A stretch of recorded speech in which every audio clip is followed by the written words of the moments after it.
हरे कृष्णा। श्रील प्रभुपाद की जय। जैसा कि हम पिछले 3 सत्रों में चर्चा कर रहे हैं, भगवान श्री कृष्ण की कथाओं की लीलाओं का श्रवण कर रहे हैं। चूंकि जन्माष्टमी आने वाली है, 19 अगस्त को इस बार जन्माष्टमी पड़ रही है। आप सभी लोगों से अनुरोध है कि कृपया करके एस्कॉन टेम्पल आइए और भगवान श्री कृष्ण श्रीमती राधा रानी के दर्शन पाइए। कथाओं का श्रवण कीजिए, कीर्तन सुनिए और अपना दिन मंगलमय बनाइए। जैसा कि हम पिछले 3 सत्रों में चर्चा कर चुके हैं, किस प्रकार से भगवान श्री कृष्ण का जन्म हुआ, पूतना उद्धार, ब्रह्म मोहन लीला, कल हमने चर्चा की गोवर्धन लीला की। आज हम जो भक्तजन हुए हैं उनके माध्यम से जानेंगे गोवर्धन की महिमा को, किस प्रकार से उन्होंने भक्ति की। जानेंगे कि गोवर्धन परिक्रमा करते समय कहाँ कहाँ पर कौन कौन से कुंड आते हैं, वहां की क्या महत्ता है। कुछ कुछ थोड़ा थोड़ा जानने का प्रयास करेंगे और फिर प्रयास करेंगे अरिष्टासुर वध का, कि वहां तक पहुंचे और जाने कि किस प्रकार से भगवान श्री कृष्ण ने एक और असुर का वध किया, अरिष्टासुर, और तत्पश्चात कैसे राधा कुंड की स्थापना हुई। तो मंगलाचरण से प्रारंभ करते हैं। ओम अज्ञानतिम्रान्धस्य ज्ञानाञ्जनशलाकया चक्षुरुन्मीलितं येन तस्मै श्रीगुरुवे नमः। श्रीचैतन्यमनोभीष्टं स्थापितं येन भूतले स्वयं रूपः कदा मह्यं ददाति स्वपदान्तिकम्। तप्त कांचन गौरांगी श्रीराधे वृंदावनेश्वरी वृषभानुसुते देवी प्रणमामि हरिप्रिये। जय श्री कृष्ण चैतन्य प्रभु नित्यानंदन श्री अद्वैत गदाधर शिवासादि गौर भक्त वृंद। वाञ्छाकल्पतरुभ्यश्च कृपा सिन्धुभ्यैव च पतितानां पावनेभ्यो वैष्णवेभ्यो नमो नमः। हरे कृष्णा कृष्णा कृष्णा हरे हरे, हरे राम राम राम हरे हरे। हरे कृष्णा। तो सत्र की शुरुआत करते हैं। कल हमने देखा कि इस प्रकार से भगवान श्री कृष्ण ने गिरिराज जी को उठाया। गिरिराज अर्थात गिरि पर्वत, पर्वतों का राजा गिरिराज। गिरिराज पर्वत को किस प्रकार से भगवान श्री कृष्ण ने अपने लेफ्ट हैंड की सबसे छोटी उंगली से उठाया। जब हम श्री श्री गोवर्धन की परिक्रमा करते हैं तो अनेक स्थलियां आती हैं। हर स्थली पर भगवान श्री कृष्ण की कुछ लीलाएं हुई हैं। शॉर्ट में उन सभी पर चलते हैं, उन सभी का मानसिक चिंतन करते हैं और जब कार्तिक मास में जाएंगे तो साक्षात वहां पर दर्शन करेंगे, उन्हें प्रणाम करेंगे और ऑफरिंग करेंगे। हरे कृष्णा महामंत्र से ऑफरिंग करेंगे या जो भी याद है, जो भी गा सकते हैं वो ऑफर करेंगे श्लोकों और मंत्रों के द्वारा कार्तिक के महीने में।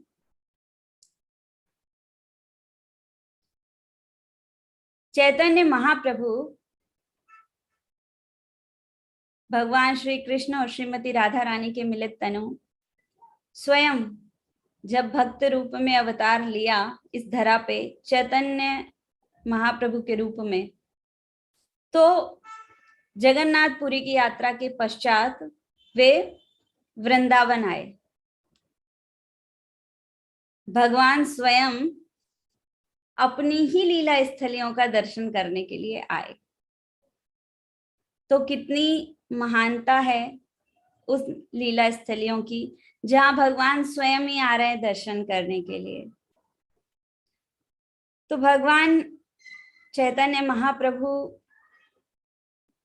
वृंदावन में, मथुरा में, गोवर्धन में, 12 वनों में जाते हैं, सभी जगह जाते हैं और दर्शन करते हैं।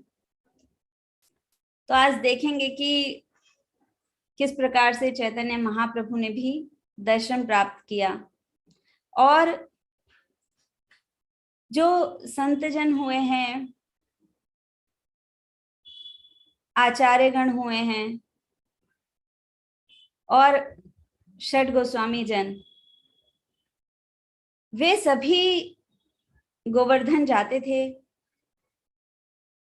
दर्शन करने के लिए, परिक्रमा करने के लिए, भगवान का अनुगत्य प्राप्त करने के लिए, उनकी कृपा प्राप्त करने के लिए। ऐसे ऐसे महान भक्त हुए हैं जो जरा अवस्था में, वृद्धा अवस्था में, जब उनका शरीर साथ नहीं देता था, आप सोचिए कि मतलब आज की डेट में अगर हम अपने विषय में विचार करें तो अगर हमारी तबीयत थोड़ी खराब हो तो हम कितना अस्वस्थ महसूस करते हैं और कहीं जाने की इच्छा नहीं रखते। और देखते थे कि आचार्य गण इतनी वृद्धावस्था में, 100-125 वर्ष की उनकी उम्र हो जाती थी, उस अवस्था में वे जो नियम था अपना वो तोड़ते नहीं थे, नित्य प्रति गोवर्धन की परिक्रमा करते थे। आज की कथा का प्रारंभ करते हैं एक महान आचार्य की कथा से। श्रीलपाद सनातन गोस्वामी।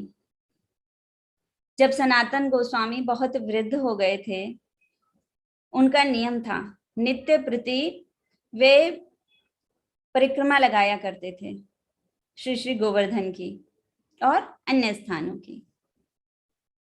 इतने वृद्ध हो गए थे वे कि परिक्रमा लगाते लगाते गिर जाते थे,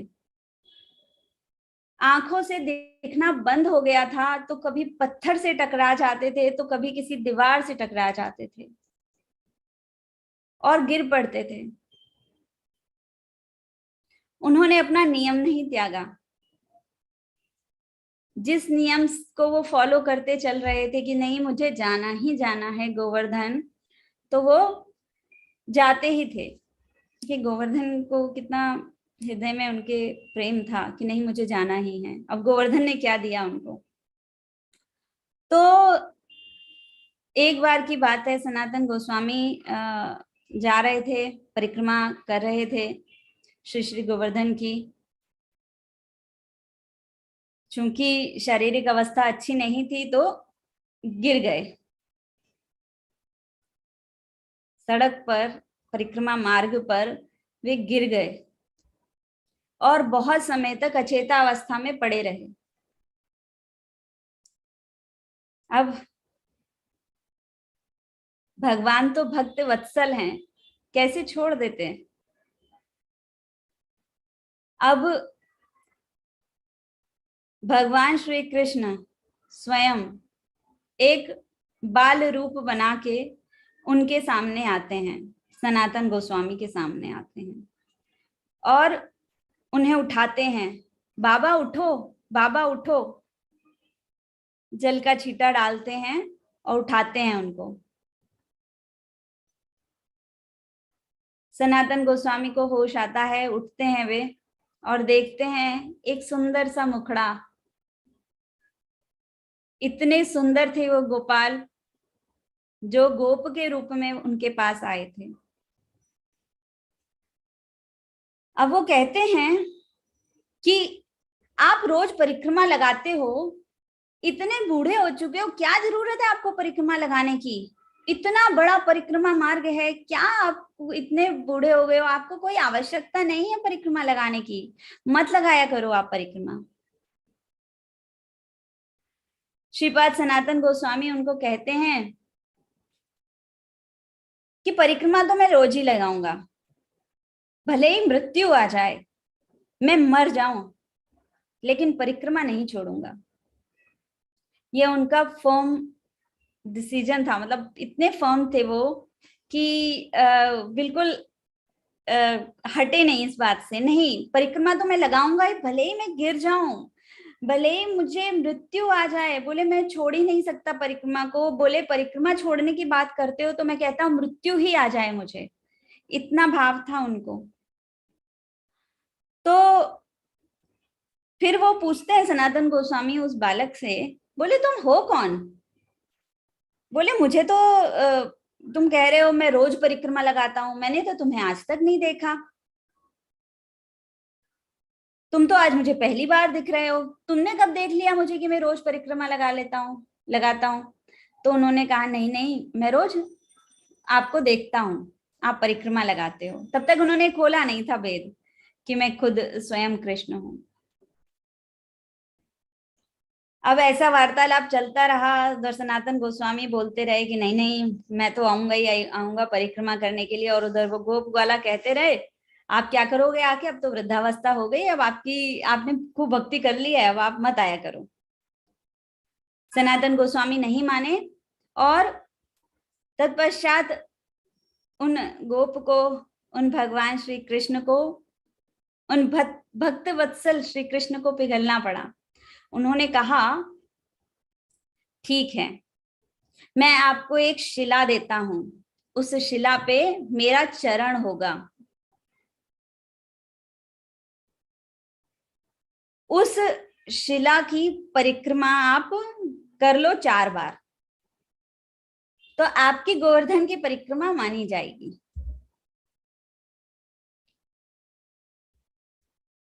तो कहते हैं उस शिला पे 4 चिन्ह छोड़ दिए भगवान श्री कृष्ण ने, बांसुरी उनका चरण चिन्ह, गौ का पैर और लकुटी, 4 चीजों का चिन्ह छोड़ दिया उन्होंने उस शिला पे। आज भी वो शिला उपस्थित है। जो लोग बहुत वृद्ध हो गए हैं, जो लोग परिक्रमा नहीं कर पाते हैं, वो लोग उस शिला की परिक्रमा कर लेते हैं। परंतु ऐसा नहीं सोचना चाहिए कि चलो अब तो हम उस शिला की परिक्रमा कर लेंगे और गोवर्धन की परिक्रमा छोड़ देते हैं, ऐसा नहीं सोचना चाहिए। वो सनातन गोस्वामी पाद थे, वो इतनी वृद्धावस्था में थे। हमें इन केन प्रकार किसी भी प्रकार से प्रयास करना ही चाहिए कि हम श्री श्री गोवर्धन की परिक्रमा करें। वो शिला आज कहाँ उपस्थित है? वो शिला आज राधा दामोदर टेम्पल में उपस्थित है, जहां पर श्रील प्रभुपाद जी ने 10 वर्ष रहकर ये शास्त्रों की रचना की। जो शास्त्र आज हम लोग पढ़ते हैं, श्रीमद् भागवतम, चैतन्य चरितामृत, भक्त रसामृत सिंधु, भगवत गीता इत्यादि इत्यादि, इतने सारे ग्रंथों की रचना श्रील प्रभुपाद ने की वहां रहकर राधा दामोदर टेम्पल। आप लोगों से अनुरोध है, आप जब भी वृंदावन जाएं तो जरूर जरूर राधा दामोदर टेम्पल जाएं, दर्शन कीजिए वहां पे, श्रील प्रभुपाद की भजन कुटीर पर जाइए, रूप गोस्वामी, जीव गोस्वामी पाद की भजन कुटीर पर जाइए और दामोदर शिला के दर्शन कीजिए। ऐसा पूछिए वहां पर जो पुजारी हैं उनसे पूछिए, या आप कितनी भक्त लोगों के साथ जा रहे हैं उनसे पूछिए। वैसे तो मंदिर में बिल्कुल स्पष्ट रूप में उन्होंने फोटो लगा रखा है, सभी विग्रहों के विषय में भी बताया है उन्होंने कि कौन कौन से विग्रह हैं यहाँ पे, और दामोदर शिला के विषय में भी बताया हुआ है उन्होंने। तो आप लोग सभी अब जब भी जाएंगे वृंदावन तो जरूर श्री श्री राधा दामोदर टेम्पल जाइएगा, और सनातन गोस्वामी पाद जी को जो भगवान श्री कृष्ण ने शिला प्रदान की थी, दामोदर शिला, उसकी परिक्रमा कीजिएगा और अपने आप को अनुग्रहित कीजिएगा। देखिए किस प्रकार से श्रील सनातन गोस्वामी पाद इतनी वृद्धावस्था में अपने नियम पर बद्ध थे, नियम पर अडिग थे।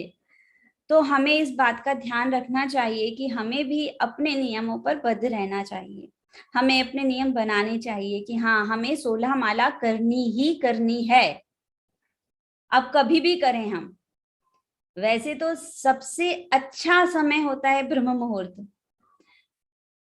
अब साइंटिफिकली चलिए ठीक है, लेकिन आप मटेरियल लेवल पर भी इस चीज को बहुत आसानी से समझ सकते हैं। ब्रह्म मुहूर्त में कोई भी नहीं होता डिस्टर्ब करने के लिए, ना गाड़ियों का हॉर्न आता है, ना दूध वाला भैया आता है, ना बाई आती है, कोई नहीं आता है, इतनी सुबह सुबह कोई नहीं उठता है। इसलिए ब्रह्म मुहूर्त में उठकर हरे कृष्णा महामंत्र का जाप करना चाहिए। ऐसा ही नियम बना लीजिए। अब रोज गोवर्धन परिक्रमा तो जा नहीं सकते हैं, पर नियम बनाना चाहिए और उस नियम पर हमें अडिग रहना चाहिए। जिस प्रकार से श्री सनातन गोस्वामी पाद जी थे अपनी गोवर्धन परिक्रमा के लिए। गोवर्धन परिक्रमा जब हम करते हैं तो अनेकानेक स्थान आते हैं, कुंड आते हैं, स्थलियां आती हैं। तो थोड़ा थोड़ा सा जानते हैं उनके बारे में। कुसुम सरोवर, वहां पे एक बहुत बहुत सुंदर एक सरोवर आता है, उसे कुसुम सरोवर कहते हैं। जाएंगे तो दर्शन कीजिएगा, बहुत सुंदर बना हुआ है कुसुम सरोवर। कहते हैं कुसुम सरोवर पे भगवान श्री कृष्ण श्रीमती राधा रानी के केशों को सजाते हैं, उनके बाल संवारते हैं कुसुम सरोवर पर, और श्रीमती राधा रानी भगवान श्री कृष्ण के लिए पुष्प चुनती हैं। कहते हैं उद्धव जी भी वहां पर आए थे और उद्धव जी ने वहां पर श्रीमद् भागवतम सुनाई थी गोपियों को। तो इस प्रकार से कुसुम सरोवर की बहुत शॉर्ट में बता रही हूँ, ताकि बस आप लोगों को थोड़ा आइडिया आए कि हाँ क्या क्या स्थलियां हैं गोवर्धन में भी, उनके विषय में जानने में। नारद कुंड, नारद कुंड पे क्या हुआ कि जब देख लिया सबने अपना अपना स्थान पा लिया है, और ये भी देख लिया नारद जी ने कि सभी लोग भगवान श्री कृष्ण की रास लीला में भाग ले रहे हैं। शिवजी बन गए गोपेश्वर महादेव, दर्शन कीजिएगा उनके भी। गोपेश्वर महादेव बन गए शिवजी, गोपी बन गए, गोपेश्वर महादेव बोलते हैं उनको। तो नारद जी की भी इच्छा हुई कि मुझे भी रासलीला देखने जाना है। अब चूंकि रासलीला में तो किसी का प्रवेश पुरुष का वर्जित था, सब पुरुष का वर्जित था, केवल कृष्ण ही एक पुरुष थे वहां पे, बाकी की सब स्त्रियां थी, सब महिलाएं थी, सब गोपियां थी वहां पर। तो जब शिव जी चले गए तो नारद जी की भी इच्छा हुई कि मैं भी चाहता हूँ जाना, रासलीला देखना चाहता हूं। तो प्रार्थना करते हैं वो वृंदा देवी से कि हे वृंदा देवी, मुझे बताइए कि किस प्रकार से मैं रासलीला में जाऊं। तो वृंदा देवी कहती हैं कि जाओ कुंड में जाके स्नान कर लो। तो नारद जी जाते हैं और कुंड में स्नान करते हैं, और उनका रूप बदल जाता है और वो एक स्त्री रूप धारण कर लेते हैं और कहलाते हैं नारदी गोपी। और इस कारण से उस कुंड का नाम हुआ नारद कुंड। और तत्पश्चात भगवान श्री कृष्ण की रास लीला में नारद जी भाग लेते हैं। इस प्रकार से नारद जी भगवान श्री कृष्ण को प्रसन्न करते हैं। भक्ति सूत्र भी नारद जी ने नारद कुंड पर ही बैठकर लिखा था। अब एक और बहुत सुंदर स्थली मानसी गंगा। मानसी गंगा क्या है? भगवान श्री कृष्ण के मन से उत्पन्न हुई गंगा मैया हैं मानसी गंगा। क्या हुआ था, एक बार की बात है, नंद बाबा और यशोदा मैया को गंगा जी नहाने का मन था, गंगा स्नान की इच्छा थी। तो कृष्ण जी कहते हैं, बोले गंगा जी जाओगे आप, मैं ऐसा करता हूं आपके लिए गंगा जी को यहीं प्रकट कर देता हूं। और भगवान श्री कृष्ण ने अपने मन से उस गंगा को प्रकट कर दिया और वह मानसी गंगा कहलाई। इस प्रकार से भगवान श्री कृष्ण ने अपने माता पिता की इच्छा पूरी की, गंगा स्नान की। जाते हैं तो वहां पर आचमन करते हैं, स्नान भी करते हैं, जो भी यथा सुविधा हो, जिस भी प्रकार से आप कर पाए। अगर स्नान नहीं कर पा रहे हैं तो आचमन तो करना ही करना है। तो वहां आचमन मतलब जल हाथ पर लेकर अपने ऊपर डालिए, थोड़ा ग्रहण कीजिए, उसे आचमन कीजिए। वो ब्रह्मकुंड, ब्रह्मकुंड क्या है? ब्रह्मकुंड पर ब्रह्मा जी ने स्नान किया था और स्नान करके उन्होंने भगवान श्री कृष्ण को संतुष्ट किया था। वह है ब्रह्मकुंड। गोविंद कुंड, कल तो सुना था हमने गोविंद कुंड के बारे में। आप लोगों को याद होगा कि किस प्रकार से जब इंद्र को बहुत अपना पश्चाताप हुआ था तो इंद्र सुरभि गया मैया को लेकर अपने साथ में आते हैं और अभिषेक करती हैं सब लोग उनका। इंद्र जी अभिषेक करते हैं और सुरभि मैया अभिषेक करती हैं। तो जहां पर वो लोग मिले थे, कृष्ण जी से मिले थे, तो वो जगह जो थी जहाँ पे कृष्ण जी का अभिषेक किया था वो गोविंद कुंड है। और इससे पहले सुरभि मैया ने जो किया था वो सुरभि कुंड हुआ। और इंद्र जी भी स्नान किए थे तो इंद्र कुंड बना। ऐरावत जी ने जल, गंगा जल लाए थे तो वहां पर ऐरावत कुंड भी है। अनेका अनेक कुंड हैं। अब सभी कुंड, सभी जगहों का दर्शन तो एक बार में हो सकता है, संभव ना हो पाए। इसलिए अपने दिल में इस चीज का कष्ट नहीं लेना चाहिए हृदय में कि अरे मैं तो यहाँ भी नहीं गया, वहां भी नहीं गया, इधर भी नहीं गया, उधर भी नहीं गया। अरे इतना परेशान नहीं होना। समय आएगा, अपने आप ही श्रीमती राधा रानी और भगवान श्री कृष्ण सभी लीला स्थलियों को प्रकट करेंगे, आपके सामने प्रकट करेंगे, उजागर करेंगे। अब कहते हैं व्रज में तो, वृंदावन में 5,000 मंदिर हैं। आप सोचिए कि आप लोग जाएंगे 2 दिन, 4 दिन, 8 दिन, 1 महीना, 2 महीने के लिए, 5,000 मंदिर में दर्शन कर पाएंगे? वृंदावन के ही 5,000 मंदिर हैं, बाकियों के तो भी पता नहीं कितने हैं। अब सब जगह तो दर्शन नहीं कर पाएंगे, लेकिन कथा श्रवण कीजिए और हृदय में भाव रखिए कि एक ना एक दिन तो ऐसा हो कि हमें भी दर्शन प्राप्त हो। और यथासंभव हो सके तो कोशिश अपनी तरफ से प्रयास कीजिए कि हाँ हमें दर्शन हो। तो इस प्रकार से अनेकानेक कुंड हैं। भी गोविंद कुंड पर ही ये भी गोवर्धन की एक महान लीला है। गोविंद कुंड पर रहकर श्रीपाद माधवेंद्र पुरी, कौन माधवेंद्र पुरी? चैतन्य महाप्रभु के गुरु ईश्वरपुरी और उनके गुरु माधवेंद्र पुरी। आया, परम गुरु हुए चैतन्य महाप्रभु के श्रीपाद माधवेंद्र पुरी।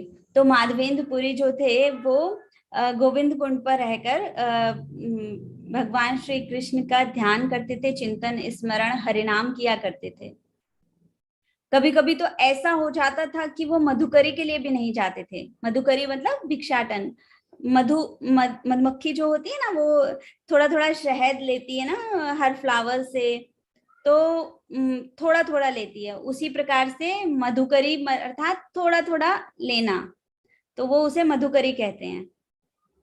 तो ब्रजवासी जो होते थे, जो ब्रजमंडल में संत जन होते थे, वो मधुकरी किया करते थे। तो माधवेंद्र पुरी पाद जी मधुकरी के लिए जाया नहीं करते थे। वो इतना तपस्या में लीन रहते थे, इतनी तपस्या करते थे, वो इतना भगवान के लिए चैंटिंग करते थे, ऑफरिंग्स करते थे, तो उन्हें मन ही नहीं करता था जाने का, और कभी कभी भूल जाते थे जाना। कुछ दिन हो गए कि वो गए नहीं मधुकरी के लिए। ये चीज भगवान श्री कृष्ण ऑब्जर्व कर रहे थे। भक्तवत्सल है ना, ध्यान रखते हैं भक्तों का। आप सब लोगों के साथ में भी कभी कुछ ऐसा हुआ होगा कि भगवान, आपको लगा होगा कि हाँ भगवान ने आपका ध्यान रखा, सहायता की आपकी। तो भगवान श्री कृष्ण एक ग्वाले का रूप धारण करके एक मटका लेकर आते हैं, छोटा सा पॉट लेकर आते हैं, उस पॉट में दूध लेकर आते हैं वो, और माधवेंद्र पुरीपाद को दे देते हैं, और माधवेंद्र पुरीपाद जी जो थे उसको ग्रहण करते हैं। बताते हैं ऐसा करके आचार्य गण कि उसका जो स्वाद था, माधवेंद्र पुरीपाद जी बता रहे थे कि उतना अच्छा, उतना मधुर स्वाद उन्होंने कभी आस्वादन किया ही नहीं था, इतना मधुर स्वाद था उसका। और जो गोप थे वो बोलकर गए थे कि मैं आऊंगा और इसको लेकर जाऊंगा मटके को आपके साथ में। कृष्ण जी ये बोलकर गए थे माधवेंद्र पुरी जी से। तो माधवेंद्र पुरी जी इंतजार करने लगे उन गोप का, करते करते करते रात हो गई, आए नहीं आए नहीं आए नहीं, गोप आए नहीं। अब इतनी सुंदर मोहिनी मूरत थी, तो माधवेंद्र पुरीपाद जी के दिमाग में बस वो मोहिनी मूरत ही घूम रही थी। पूरी रात उन्होंने इंतजार किया उन गोप का कि वो आएंगे, पर वो नहीं आए। और चैंटिंग करते करते, माला जप करते करते उनको नींद लग गई। जब उन्हें नींद लग गई तो उनके स्वप्न में वही गोप आते हैं और वो बोलते हैं कि मैं इस जगह पर दबा हुआ हूं, मुझे निकालो।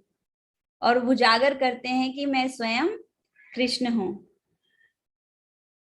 माधवेंद्र पुरीपाद जी को जब ये स्वप्न आया, उठे, जागे, बहुत रोए, बहुत रोए, कि बोले अरे भगवान स्वयं मेरे सामने थे और मैं उन्हें पहचान नहीं पाया। अब भगवान ने स्वप्न में जो उन्हें आदेश दिया था कि मैं इस जगह पर इस झाड़ी में दबा हुआ हूं, मुझे निकालो। अगले दिन उन्होंने व्रजवासियों के साथ मिलकर उस झाड़ी में से निकाले, खोदा, और उसमें से प्रकट हुए कौन? गोपाल जी प्रकट हुए उसमें से। गोपाल जी की खूब सेवा की, खूब सेवा की उन्होंने। सारे व्रजवासियों ने मिलकर गोपाल जी का अभिषेक किया, खूब सेवा सुजज्जा की उनकी। ये कथा हम पहले भी श्रवण कर चुके हैं। यही गोपाल जी आज श्रीनाथ जी में नाथद्वारा में स्थित हैं। ये वही श्रीनाथ जी हैं जिन्हें माधवेंद्र पुरीपाद जी ने ढूंढा था, गोवर्धन से मिले थे उन्हें वो। ऐसी अनेकानेक कथाएं हैं ब्रजमंडल की, श्री श्री गोवर्धन धाम की। अनेकानेक संत हुए हैं जिन्होंने अथाह तपस्या की, अथाह तपस्या की। कहते हैं कि वो लोग जाते थे वहां पे, अपना सब कुछ छोड़ देते थे, सब कुछ, मतलब उस समय मतलब लाखों रुपए की अगर संपत्ति भी हुआ करती थी, मतलब ये अभी आज से 100 सवा 100 150 साल पहले की बात है कि एक हुए थे भक्त, उन्होंने अपनी सारी संपत्ति छोड़ दी और जाके व्रज में गोवर्धन की तलहटी पर निवास करने लग गए और कुछ भी नहीं रखा अपने पास में। तो कहते हैं कि वे जमीन पर ही सो जाया करते थे। अब आप सोचो कि अगर हमसे कोई बोले कि फर्श पे सो जाओ तो हमें उसी में कष्ट होगा, और वो गोवर्धन की तलहटी पर सो जाते थे जहाँ पे पत्थर भी हुआ करते थे, और कहते थे कि वो सर के नीचे रख लेते थे गोवर्धन शिला को और सो जाते थे वो। इतना भाव, इतना प्रेम हुआ करता था उनके हृदय में। क्षण भर के लिए भी दूर नहीं करते थे भक्त अपने मन से भगवान को। इस प्रकार से गोवर्धन में अनेकानेक कुंड हैं, अनेकानेक तीर्थ स्थलियां हैं। आप सभी लोग जाइएगा तो दर्शन अवश्य कीजिएगा। इसी प्रकार से आगे एक और कुंड आता है, श्री श्री राधा कुंड। इसकी कथा इस प्रकार से प्रारंभ हुई थी कि कंस ने एक और राक्षस भेजा, नाम हुआ उसका अरिष्टासुर। अरिष्टासुर जो था वो बहुत ही भयानक बैल रूप में एक असुर था। बैल रूप धारण कर रखा था उस असुर ने। बहुत विशालकाय था। अब उसकी विशालता के चर्चा करें अगर, तो लोग कहेंगे अच्छा इतना बड़ा था। बहुत बहुत विशाल था वो, उसका शरीर काफी बहुत बड़ा था। कंस ने अरिष्टासुर को भेजा कृष्ण को मारने के लिए, कि जाओ उस कृष्ण को मार दो। उस समय भगवान श्री कृष्ण गोवर्धन में थे। समय था सुबह का, नाश्ता नहीं हो पाया था उनका। कहते थे कि जब ब्रेकफास्ट होता था मॉर्निंग का, उससे पहले वो एक असुर का वध कर देते थे, और नून में एक असुर का वध कर देते थे। तो टाइम याद दिलाया जाता था।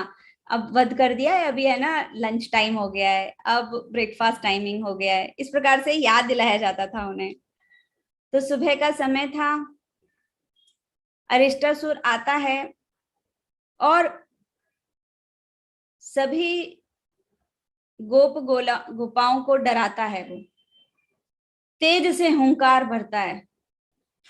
उसकी हुंकार से सब जो गोप ग्वाल थे सब डर जाते हैं, सारी गायें डर जाती हैं। इवन यहां तक कहा गया है कि अरिष्टासुर इतना खतरनाक था, इतना भयानक था वो, कि भगवान शिव जी का नंदी, वो शिव जी छुपा लेते थे नंदी को, कि बोले ये ठीक नहीं है ये, बोले मैं अपने नंदी को छुपा लेता हूँ। तो नंदी तक को छुपा लेते थे शिव जी। इतना भयंकर था, इतना अगली था, बहुत गंदा था, असुर प्रवृत्ति का था, तो बहुत गंदगी से रहता भी था वो। तो जब वो अरिष्टासुर आया, भगवान श्री कृष्ण ने उसे देखा तो वो और क्रोध में आ गया और चिंघाड़ने लगा, जोर जोर से चिंघाड़ने लगा, और अपने पैरों को पृथ्वी पर, जमीन पर पटकने लगा। कहते हैं जब वो पृथ्वी पर अपने पैरों को पटक रहा था तो बहुत शोर हो रहा था और गड्ढे बन गए थे। इतना खतरनाक सा था। अरिष्टासुर को देख लिया कि ये बहुत आतंक कर रहा है, सारे गोप ग्वाले जो हैं, सभी वासी जो हैं, वो बहुत डर रहे हैं। तो उन्होंने अरिष्टासुर के सींग को पकड़ा और उसको घुमा दिया, और उसके प्राण चले गए, मर गया वो, जल्दी फटाफट से मर गया। हाँ नहीं, काफी समय लगा था। अरिष्टासुर ने खूब युद्ध किया था। कौन था ये अरिष्टासुर? अरिष्टासुर पूर्व जन्म में वर्तंतु नाम का एक ब्राह्मण था। ये जो ब्राह्मण था ये बहुत ही सत्कर्मी था, हमेशा अच्छे शुभ शुभ कार्यों में वो लगा रहता था, सभी की सेवा किया करता था, ज्ञानार्जन करता था, अच्छी संगति में रहता था। उनके गुरु थे बृहस्पति। तो ये वर्तंतु जो थे, ये गुरु बृहस्पति से शिक्षा ग्रहण करते थे। तो एक बार की बात है कि ये वर्तंतु जब शिक्षा ले रहे थे, उस समय ये बृहस्पति जी के सामने पैर खुले करके, पैर दिखाते हुए बैठ गए बृहस्पति जी के सामने। गुरु बृहस्पति ने देखा तो वो बहुत गुस्सा हुए, बोले तुम्हें शिष्टाचार नहीं है, किस प्रकार से बैठना चाहिए? ज्ञानार्जन करने के लिए आए हो, तुम्हें इतनी भी समझ नहीं है कि किस तरीके से बैठा जाता है? तो देखिए, हमें ये शिक्षा ग्रहण करनी चाहिए इससे कि जब भी हम मंदिर में जाएं या फिर कथा श्रवण कर रहे हों, अभी नहीं, अभी ऑनलाइन है, आप लोग ठीक है जैसी भी स्थिति में हैं बैठे हैं, लेकिन अगर आप सामने प्रवक्ता बैठा है कोई और उनके सामने बैठकर आप कथा श्रवण कर रहे हैं, तो हमेशा पोस्चर का ध्यान रखना चाहिए हमें कि हम किस तरीके से बैठे हैं। ऐसा नहीं है कि हमारा पैर आगे है और हमारा पैर दिख रहा है उसे, कि चरणों के दर्शन हो रहे हैं उसे। हमें गुरु के चरणों के दर्शन करने चाहिए कि गुरु हमारे चरणों के दर्शन कर रहे हैं। भगवान की तरफ पैर कर लिया, इस तरीके से बैठे हैं, नहीं, ये शिष्टाचार नहीं है। इसीलिए एस्कॉन में जो प्रभु जी हैं, पुरुष हैं, वे लोग धोती कुर्ता पहनते हैं। क्यों? क्योंकि जब धोती पहनते हैं और बैठते हैं तो पैर ढक जाते हैं उससे। और माताएं भी साड़ी पहनती हैं या गोपी ड्रेस पहनती हैं, तो साड़ी से भी पैर ढक जाते हैं और गोपी ड्रेस से भी आपके पैर ढक जाते हैं, पैर नहीं दिखते हैं। इस कारण से ये शिष्टाचार, ये नियम बनाया है श्रील प्रभुपाद जी ने कि पुरुषों को धोती पहनना अनिवार्य है और माताओं को साड़ी या गोपी ड्रेस पहनना अनिवार्य है। तो हमारे पैरों के दर्शन नहीं होने चाहिए गुरु को या भगवान को। अब देखिए क्या हुआ, बृहस्पति देव जो थे उनको बहुत गुस्सा आया इस बात पे। बोले तुम्हें शिष्टाचार नहीं, किस तरीके से बैठते हैं, मैं तुम्हें श्राप देता हूं कि तुम भूल गए किस प्रकार से बैठना चाहिए। अपने पैरों को दिखाते हुए बैठ रहे हो, जाओ तुम बैल बन जाओ। और वो वर्तंतु ब्राह्मण जो थे वो बैल बन जाते हैं। बात देखो बैल कैसे बैठता है, बैल के पैर आगे दिखते हैं ना दोनों, जब बैल बैठता है तब। इस प्रकार से गुरु बृहस्पति ने उनको श्राप दिया था। बहुत पश्चाताप हुआ, वर्तंतु को क्षमा याचना की, तो उन्होंने कहा ठीक है, तुम्हारा उद्धार जो है वो भगवान श्री कृष्ण के हाथों होगा।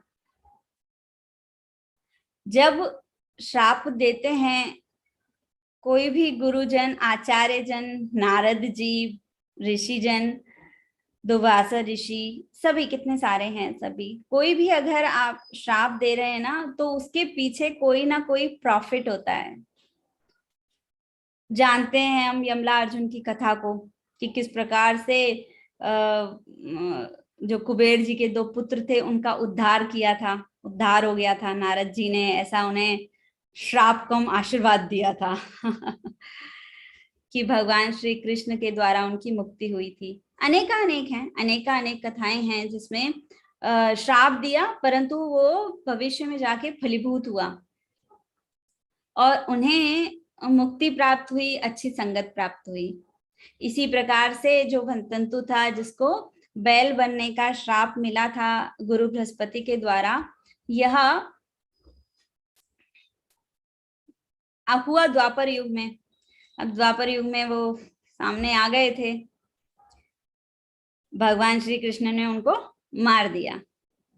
सुन ली इतनी कथा हमने अभी। अब जब भगवान श्री कृष्ण ने अरिष्टासुर का, उस वर्तंतु ब्राह्मण जो अरिष्टासुर था, उसका वध कर दिया, तत्पश्चात वहां पे जो गोपियां खड़ी थी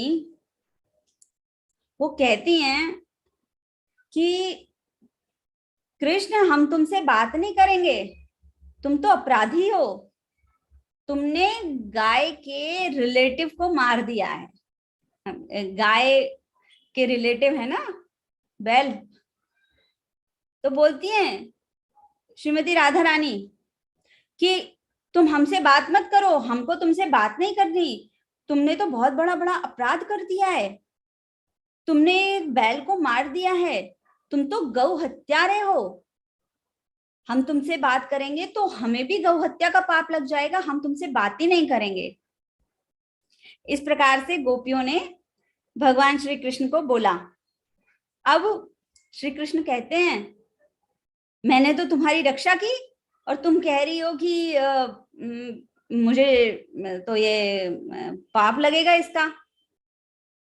तो बोले हाँ पाप तो लगेगा तुम्हें। तो बोले अच्छा ठीक है, इसका निवारण बताओ, क्या है इसका निवारण। तो गोपियां कहती हैं जितने भी तीर्थ स्थल हैं उन तीर्थ स्थलों पर जाकर स्नान करके आओ, तभी तुम मुक्त होगे। कृष्ण जी कहते हैं अच्छा ठीक है। कृष्ण जी ने कहा ठीक है। उन्होंने कहा सारे तीर्थ स्थलों पर जाके स्नान करने को मुझे बोला जा रहा है कि मैंने इस अरिष्टासुर का वध किया है, उसके प्रायश्चित के फलस्वरूप। नारद जी कृष्ण जी ने एक पैर उठाया, जमीन पे रखा और वहीं हो गया एक गड्ढा। एक बड़ा गड्ढा हो गया जब भगवान श्री कृष्ण ने अपना पैर उस धरा पर मारा और समस्त तीर्थ स्थलों को आवाहन किया। उन्होंने सभी नदियों का आवाहन किया, महानद का आवाहन किया, सभी का आवाहन किया उन्होंने और कहा कि आप सभी इस कुंड में प्रवेश कीजिए। सारे तीर्थ स्थल उस कुंड में आ गए। सारी नदियां, गंगा, यमुना, सरस्वती, कावेरी, समस्त सभी नदियां वहां पर आ गईं और उस कुंड में समाहित हो गईं। और भगवान श्री कृष्ण ने फिर उसमें स्नान किया और हो गया ये क्या, श्याम कुंड। श्याम कुंड में भगवान श्री कृष्ण ने स्नान किया और गोपियों को बोला अब मैं मुक्त हो गया हूं। अब जो आप लोग बोल रहे थे प्रायश्चित करो, मैंने प्रायश्चित कर लिया, मैं तो सारी नदियों में स्नान कर लिया, सारे तीर्थ स्थलों में मैंने स्नान कर लिया। फिर बोलते हैं अच्छा आप बताओ, आप लोगों ने तो अरिष्टासुर का पक्ष लिया है, तो अपराधी तो आप भी हो। भगवान श्री कृष्ण ने गोपियों को फंसा दिया। बोले कि अगर मैं अपराधी हूं तो आप भी अपराधी हो, अब आप लोग भी नहाओ, जाओ सारी नदियों में स्नान करके आओ, सारे तीर्थ स्थलों में स्नान करके आओ। तो राधा रानी कहती हैं ठीक है। तो कृष्ण जी युक्ति देते हैं उनको, बोले अरे अब कहाँ जाओगी आप तीर्थ स्थलों में स्नान करने के लिए, ऐसा करो इसी कुंड में स्नान कर लो, अर्थात श्याम कुंड में ही तुम स्नान कर लो तो तुम इस पाप से मुक्त हो जाओगी।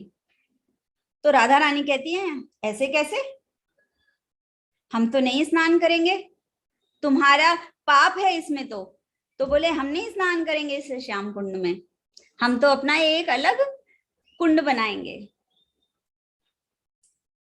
तो श्रीमती राधा रानी और सभी गोपियों ने अपने कंगन से, अपनी चूड़ी से कुंड खोदा। आप सोचो कितनी मेहनत की होगी उन्होंने, छोटे छोटे हाथ उनके, और उस समय वो खोद रहे होंगे। श्रीमती राधा रानी और सभी गोपियों ने मिलकर उस कुंड का निर्माण किया। अब इस कुंड में जल कहां से आए, तो सभी बोली कि ठीक है हम मानसी गंगा से जल लेकर आएंगे। अब सभी गोपियों ने लाइन बना ली, एक के बाद एक के बाद एक के बाद एक, और मानसी गंगा तक ये लाइन गई। सब गोपियां एक के बाद खड़ी हो गईं और मटका दे देकर मानसी गंगा से जल लाके वो डालने लग गई उस कुंड में। अब चूंकि कुंड तो धरा पे ही बना था, मिट्टी ही थी उधर, तो जो भी वो जल लेकर आ रही थी मानसी गंगा से, वो सारा जल खत्म होता जा रहा था। अब वो कुंड भरे ही ना। अब सुबह से लेके रात हो गई, अब वो बने ही ना कुंड उनका। बड़ा परेशान, बोले क्या करें क्या करें। इस प्रकार से श्रीमती राधा रानी और गोपियां सभी हैरान और परेशान। तो भगवान श्री कृष्ण ने उन सभी तीर्थ स्थलों से और सभी नदियों से प्रार्थना की और आदेश दिया कि जाओ और श्रीमती राधा रानी से प्रार्थना करो कि हम आपके इस कुंड में आकर रहना चाहते हैं, कृपया करके हमारी सेवा को स्वीकार कीजिए। सारी ही तीर्थ स्थल और नदियां जाती हैं एक एक करके और श्रीमती राधा रानी से प्रार्थना करते हैं कि हे श्रीमती राधा रानी, कृपया करके हमें आप स्वीकार कीजिए, हमारी सेवा को स्वीकार कीजिए। श्रीमती राधा रानी ने कहा ठीक है, और फिर एक एक करके सभी नदियां उस कुंड में आ गईं जो श्रीमती राधा रानी ने अपने कंगन से खोदा था।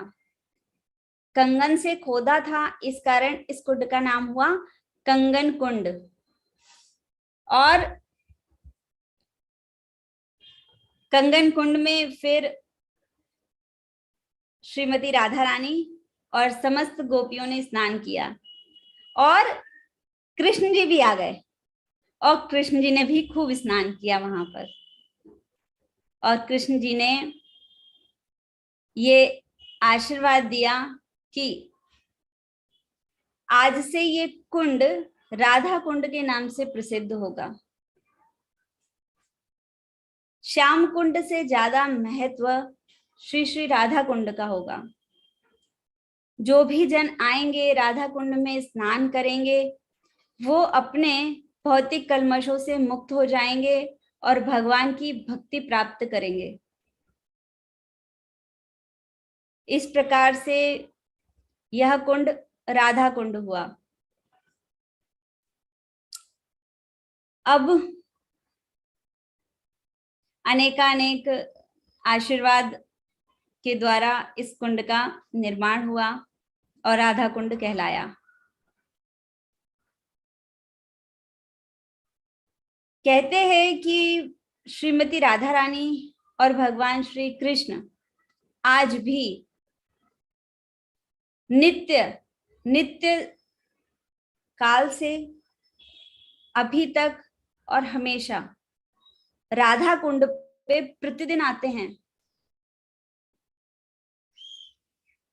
10:38 सुबह 10:38 से लेके दोपहर के 3:37 तक भगवान श्री कृष्ण और श्रीमती राधा रानी राधा कुंड पर रहते हैं और नित्य अनेक लीलाएं करते हैं। कहते हैं कि राधा कुंड के चारों तरफ अनेक वृक्ष थे जो कि फलों और पुष्पों से सुसज्जित थे। बहुत ही मनोहर दृश्य था राधा कुंड का।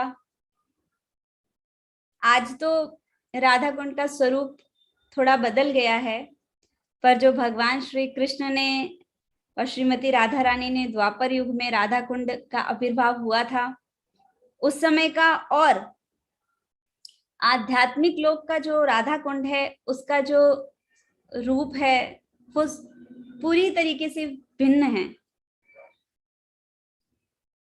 अनेक लीलाएं भगवान श्री कृष्ण और श्रीमती राधा रानी नित्य प्रति यहाँ करते हैं। कहा जाता है ऐसा कि पूरे समस्त ब्रह्मांड में सबसे महत्वपूर्ण है पृथ्वी। उस पृथ्वी पर सबसे महत्वपूर्ण जगह अगर है तो वो है भारतवर्ष, जहाँ पे आप सभी ने, हम सभी ने जन्म लिया है और धन्यता प्राप्त की है। वह भारतवर्ष जो अपनी सनातन संस्कृति से जुड़ा हुआ है, उस भारतवर्ष में भी सबसे महत्वपूर्ण स्थान मथुरा है, ब्रजमंडल है। और उस व्रजमंडल में भी सबसे महत्वपूर्ण स्थान क्या है? श्री श्री राधा कुंड। इतनी राधा कुंड की महिमा बताई गई है। कहते हैं कि वैशाख मास की पूर्णिमा को ये अरिष्टासुर का वध हुआ था और राधा कुंड का निर्माण हुआ था। परंतु द्वापर युग से कलयुग आते आते 5000 वर्षों में राधा कुंड और श्याम कुंड लुप्त होने लगे, लुप्त प्राय हो गए थे। अब चैतन्य महाप्रभु जब ब्रज मंडल में पधारे, अनेकानेक स्थानों पे उन्होंने दर्शन किए, भगवान श्री कृष्ण के विग्रहों का दर्शन किया, लीला स्थलियों का दर्शन किया, तो वो ढूंढते ढूंढते यहां भी आए, राधा कुंड पर भी आए। पूछा उन्होंने, जो राधा कुंड के जो निवासी थे, अभी आपको एक और बात बताते हूँ। जो राधा कुंड है ना, वो एक बहुत बड़े क्षेत्र का नाम है। हम समझते थे, मैं समझती थी, राधा कुंड एक पर्टिकुलर जो कुंड है ना, उस कुंड को राधा कुंड कहते हैं। पर जो ब्रजवासी है ना, वो नहीं मानते हैं। वो ये कहते हैं कि ये पूरा जो गांव बसा है ना, ये पूरा ही गांव राधा कुंड है। और जिसे हम राधा कुंड कहते हैं, वो उसे कहते हैं कि अरे वो तो श्रीमती राधा रानी है। ब्रजवासियों का भाव इतना उच्च है। एक बार एक ब्रजवासी से पूछ रहे थे कि राधा कुंड का रास्ता क्या है, तो बोलते हैं यही राधा कुंड है। तो मैंने कहा ये राधा कुंड है? मैंने कहा नहीं नहीं, जहाँ पे वो कुंड बना ना, वहां का बताइए, वो कहाँ पर है? अच्छा, राधा रानी के पास जाना है। तो मैंने मन में सोचा, अच्छा उनको राधा रानी कहते हैं। तो इतना भाव है। स्वयं जल रूप में श्रीमती राधा रानी राधा कुंड में निवास करती हैं, इसलिए उनको श्रीमती राधा रानी कहते हैं कि राधा कुंड जो है वो श्रीमती स्वयं राधा रानी है, और राधा रानी ही बोलते हैं उनको वहां। तो जब चैतन्य महाप्रभु आए वहां पर, तो उन्होंने पूछा कि राधा कुंड और श्याम कुंड था यहाँ पर, वो कहाँ पे है? तो जितने भी ब्राह्मण समुदाय था, वो सब कहता है कि ऐसा तो कोई कुंड नहीं है यहाँ पर। चैतन्य महाप्रभु बहुत दुखी, बहुत दुखी, और वो वहीं पर विचरण करने लगे, घूमने लगे।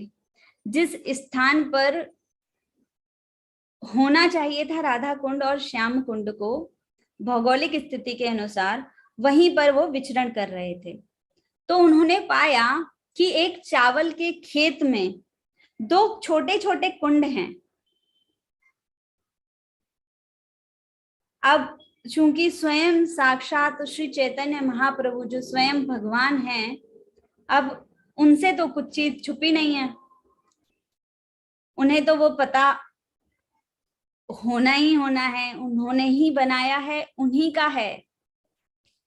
और चैतन्य महाप्रभु को जब वो दोनों कुंड मिलते हैं, जो छोटे विलुप्त प्राय हो गए थे, उन कुंड में जाते हैं और स्नान करते हैं वो, और भावातिरेक हो जाते हैं, अष्ट विकार हो जाता है उनको, अश्रु झरने लगते हैं, उनके बॉडी में कंपन आ जाता है उनके। इस प्रकार से चैतन्य महाप्रभु ने स्थापित किया कि यही राधा कुंड है और वह श्याम कुंड है। ये जो घटना घटित हुई थी, ये बहुला अष्टमी के दिन घटित हुई थी। बहुला अष्टमी कब आती है? कार्तिक मास में जो दिवाली आती है, उसके पहले जो अष्टमी आती है वो बहुला अष्टमी है, अहोई अष्टमी भी बोलते हैं उसको। उस दिन राधा कुंड का प्रादुर्भाव हुआ दोबारा से चैतन्य महाप्रभु के द्वारा। श्री श्री चैतन्य महाप्रभु की जय। श्री श्री राधा कुंड और श्याम कुंड की जय।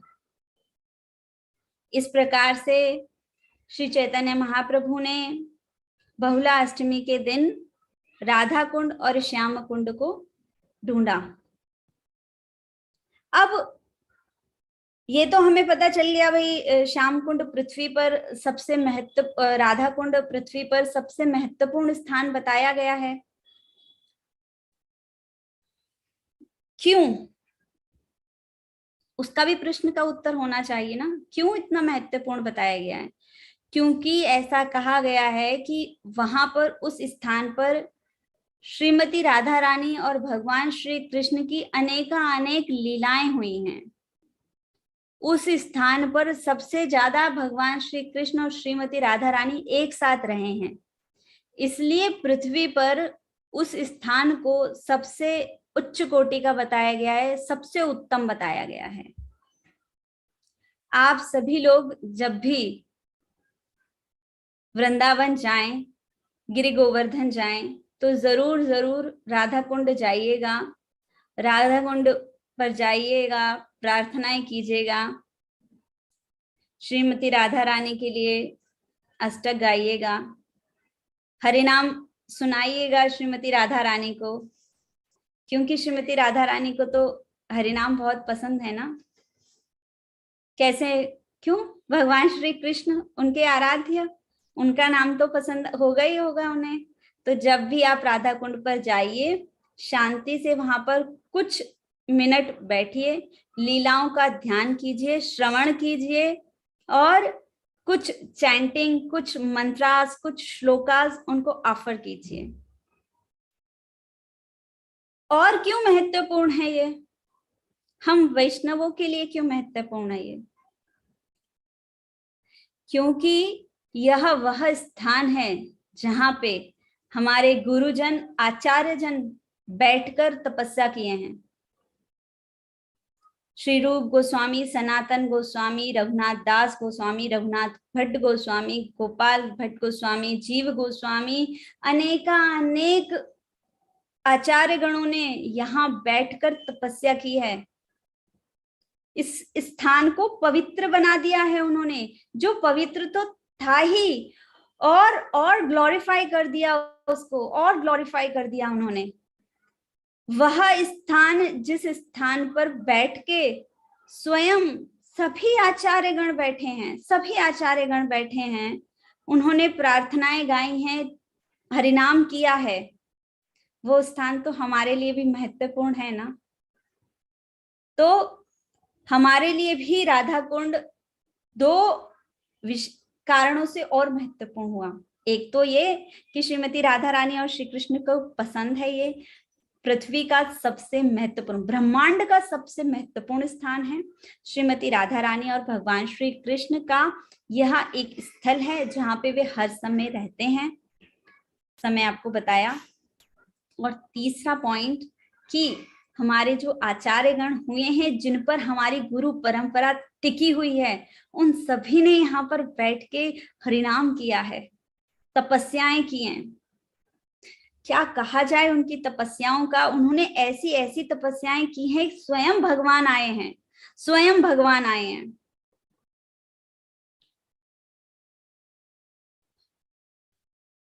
रघुनाथ दास गोस्वामी, श्रीपाद रघुनाथ दास गोस्वामी, जो षट गोस्वामियों में हैं, जब आप एस्कॉन टेम्पल जाते हैं तो आप जब श्री विग्रहों के दर्शन करते हैं तो आप पाते हैं कि षट गोस्वामी, इसका एक फोटो होता है, उसमें 6 गोस्वामी खड़े हुए हैं, हाथ में कमंडल लिए हुए, चैंटिंग बैग लिए हुए। तो वे षट गोस्वामी जो हैं उनमें से एक थे रघुनाथ दास गोस्वामी। तो थोड़ा सा उनके विषय में बताते हैं, चर्चा करते हैं कि किस प्रकार से वे राधा कुंड पर तपस्या करते थे और क्या हुआ था। लगभग 400-500 वर्ष पहले की बात है।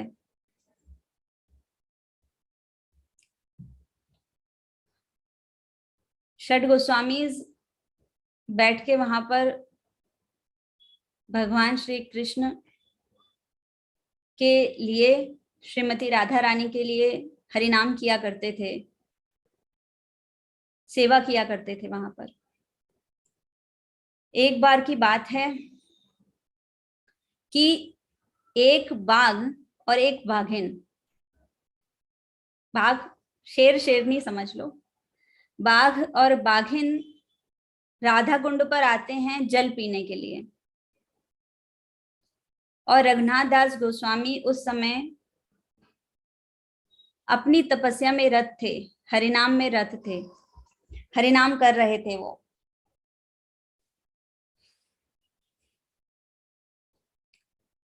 भगवान श्री कृष्ण अपनी लाठी लेकर वहां आ जाते हैं और जो बाघ बाघिन वहां खड़े थे उनको डरा देते हैं।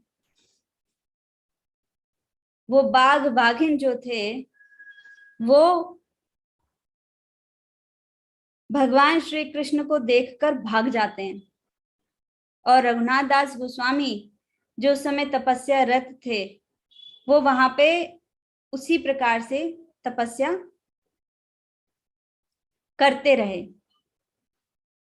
अब ये चीज देख ली सनातन गोस्वामी ने। दूर खड़े हुए वो देख रहे थे कि ये बाघ बाघिन आए हैं और कोई बालक डंडा लेके खड़ा हुआ है।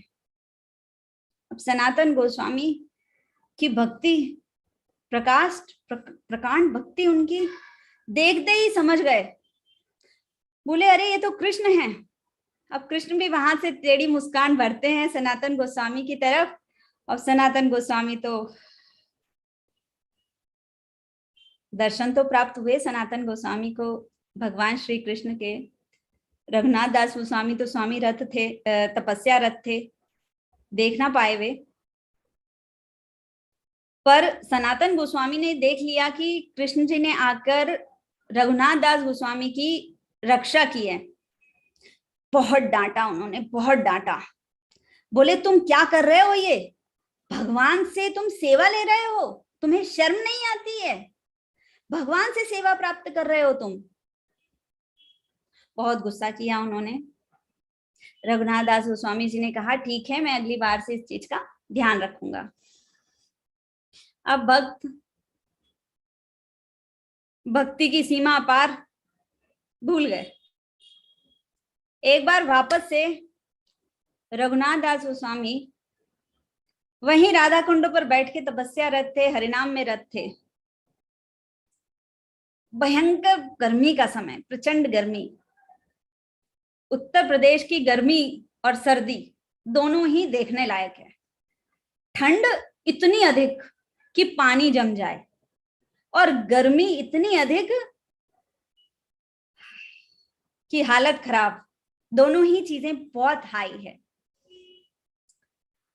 गर्मी का समय था, बहुत तेज ताप था, दोपहर हो रही थी और रघुनाथ दास गोस्वामी तपस्या रत थे, अपना हरिनाम में रत थे और नाम जाप कर रहे थे।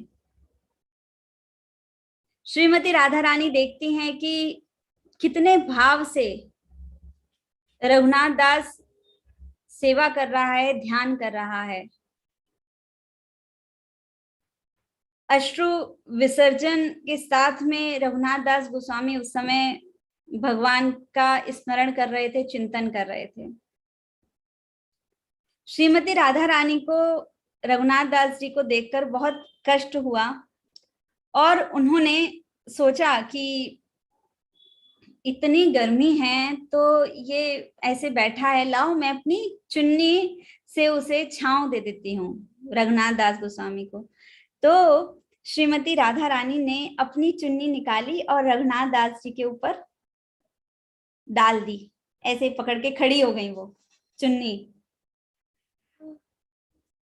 इमेजिन कीजिए कि रघुनाथ दास गोस्वामी राधा कुंड पर बैठे हुए हैं और श्रीमती राधा रानी ने अपनी चुन्नी उनके ऊपर उड़ा रखी है ताकि ये धूप का जो प्रकाश है, सूर्य का जो प्रचंड ताप है, ये उन्हें सताए ना। अब ये घटना भी सनातन गोस्वामी ने देख लिया सनातन गोस्वामी ने, और श्रीमती राधा रानी ने भी एक प्यारी सी मुस्कान छोड़ दी। सनातन गोस्वामी समझ गए कि ये श्रीमती राधा रानी हैं। सनातन गोस्वामी मिले रघुनाथ दास गोस्वामी जी से और बहुत डांटा उन्हें। बोले तुमको शर्म नहीं आती है? कितनी बार तुम भगवान से सेवा लोगे? तुमने जन्म भगवान से सेवा प्राप्त करने के लिए लिया है। देखिए, हमें समझना चाहिए, जो हम मंदिर जाते हैं ना और भगवान से कहते हैं भगवान मुझे पास कर देना, भगवान मुझे नौकरी दिला देना, मुझे मर्सिडीज बेंज दिलवा देना, मुझे बंगलो दिलवा दो, मेरा ये प्रॉब्लम सॉल्व कर दो, मेरा वो प्रॉब्लम सॉल्व कर दो। अरे भगवान को काम दे रहे हो क्या आप? हैं, भगवान को काम दे रहे हो। लोग बोलते हैं अरे आप तो बहुत पूजा करते हैं, भगवान आपके ऊपर बड़ी कृपा करेंगे, भगवान आपको खूब ऐश्वर्य देंगे। अरे भगवान ऐश्वर्य देंगे मतलब भगवान से हम ये एक्सपेक्ट कर रहे हैं भगवान हमें दें? अरे भक्ति करनी है, भक्ति दो भगवान को, भगवान का हरिनाम भगवान को अर्पित करना है, हमें ये उद्देश्य है हमारा। अब हम भगवान को भक्ति दे और भगवान से कहे भगवान हमें दो हमें दो, भगवान से मांगने जाए हम, दिया तो कुछ नहीं हमने भगवान को। भगवान से ले ही रहे हैं, सांस भगवान से ले रहे हैं, हवा भगवान से ले रहे हैं, प्रकाश भगवान से ले रहे हैं, जल भगवान से ले रहे हैं, सब भगवान से ले ही रहे हैं, देंगे कुछ नहीं हम उन्हें। एक हरे कृष्णा महामंत्र नहीं निकलेगा मुंह से, सॉरी। दे रहे हैं हम, क्या दे रहे हो? कुछ नहीं दे रहे हो। हरिनाम कीजिए, भगवान को कुछ तो ऑफरिंग कीजिए, कुछ तो दीजिए भगवान को। इस प्रकार से सनातन गोस्वामी ने बहुत गुस्सा किया रघुनाथ दास गोस्वामी जी पर कि तुम भगवान से सेवा प्राप्त कर रहे हो, तुम यहाँ सेवा प्राप्त करने के लिए आए हो। बहुत डांटा, बोला जाओ अपनी भजन कुटीर बनाओ और भजन कुटीर में बैठ के भजन करो। उसके पश्चात रघुनाथ दास गोस्वामी जी ने अपनी भजन कुटीर बनाई और वहां पर उन्होंने अपना सेवा वंदना प्रार्थना शुरू की। जब आप राधा कुंड में जाएंगे, दर्शन करेंगे, तो वहां पर आप पाएंगे कि अनेकानेक स्थलियां हैं। उन अनेकानेक स्थलियों पर षट गोस्वामी की के विग्रह, मतलब विग्रह तो नहीं बोल सकते, उनकी समाधियां बनी हुई हैं। वहां पर जाइएगा, प्रार्थना कीजिएगा, दर्शन कीजिएगा और बैठकर हरिनाम कीजिएगा, ऑफरिंग कीजिएगा उनको कुछ, और प्रार्थना कीजिएगा कि हे प्रभु, आपने जिस उच्च कोटि की भक्ति की है, कृपा करके उसका थोड़ा सा आशीर्वाद हमें भी प्रदान कर दीजिए, ताकि हम सभी भक्ति कर सकें। इस भक्ति पथ को जो श्रील प्रभुपाद जी ने पूरे संपूर्ण जगत में फैला दिया है, उस भक्ति का कुछ अंश ही हम कर लें, ऐसी प्रार्थना कीजिएगा। इस प्रकार से इस राधा कुंड की उत्पत्ति हुई थी। तो आज का सत्र हम यहीं विराम करते हैं। अगले सत्र में फिर मुलाकात करेंगे। अगला सत्र जो है वो हमारा होगा 12 अगस्त को। 12 अगस्त को बलराम जयंती है, तो श्री श्री बलराम जी के विषय में भी हम कुछ श्रवण करेंगे और कृष्ण जी की कुछ कथाओं पर चर्चा करेंगे। तब तक के लिए आप सभी को मेरा दंडवत प्रणाम। हरे कृष्णा। सभी लोग अच्छे से साधना कीजिएगा, सभी लोग अच्छे से जप कीजिएगा, मंदिर जाइएगा, भगवान का ध्यान कीजिएगा। हरे कृष्णा। श्रील प्रभुपाद